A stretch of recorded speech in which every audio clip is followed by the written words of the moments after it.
a digital currency that could revolutionize the banking system as we know it. Unless you've been hiding under a rock these past months, you've definitely heard about it. Bitcoin. Bitcoin. Bitcoin ist in aller Munde vor. Bitcoin. Bitcoin. Who created Le Bitcoin. Bitcoin. Bitcoin me metí a internet.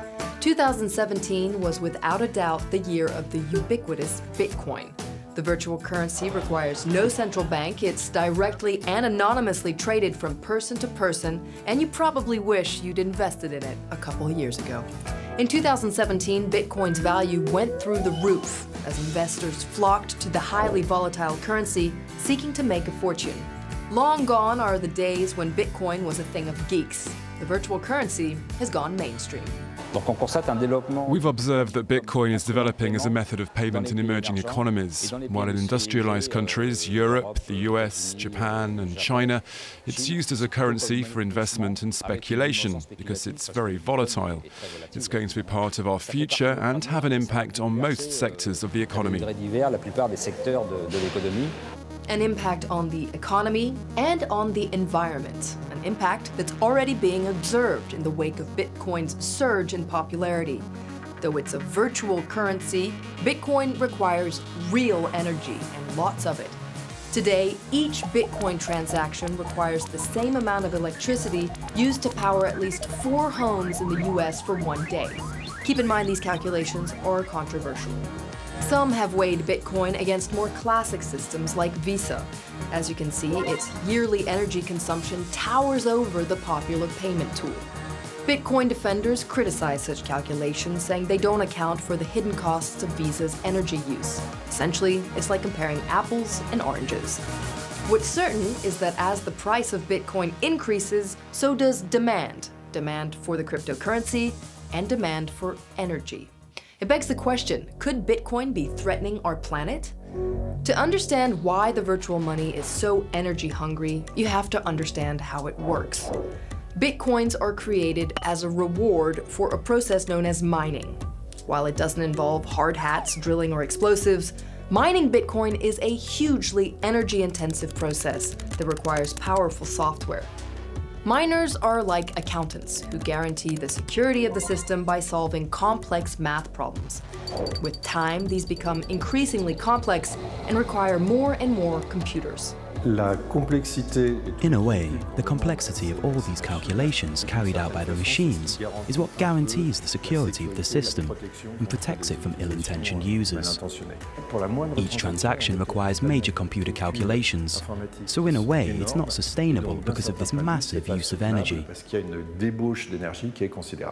All these mining operations are organized into what's known as farms, expansive warehouses hosting tens of thousands of power-hungry machines all running at the same time.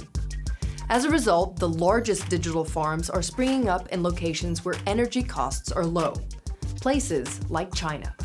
Electricity is very cheap in China, so and especially coal electricity is very cheap in China.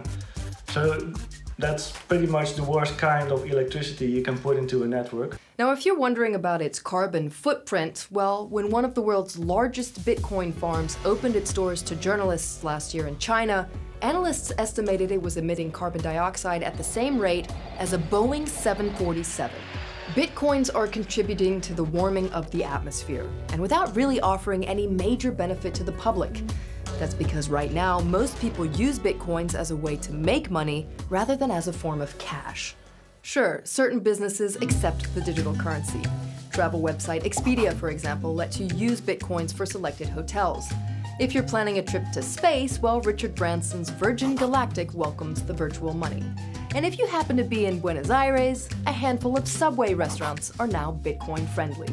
It certainly is trendy, but truth is, not that many people actually use Bitcoin. Now, it's a little shrouded in mystery and hard to confirm, but an estimated 20 million people own Bitcoin, but only about 500,000 people are thought to actually use it. Pretty low compared to the hype. So what does the future hold for Bitcoin? And can it stop binging on energy?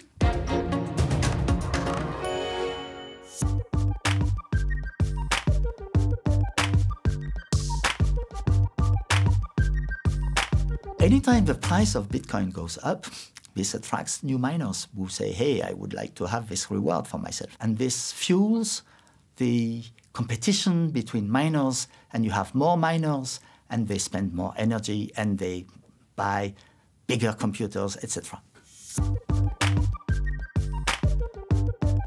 In China, they do not have too much electricity. The domestic demand is increasing all the time, and therefore it is obvious that the Chinese government is concerned.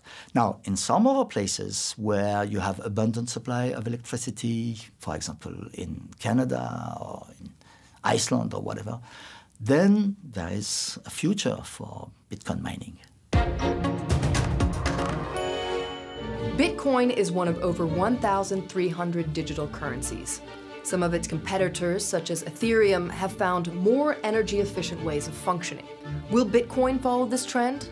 It certainly would give a green twist to this modern gold rush.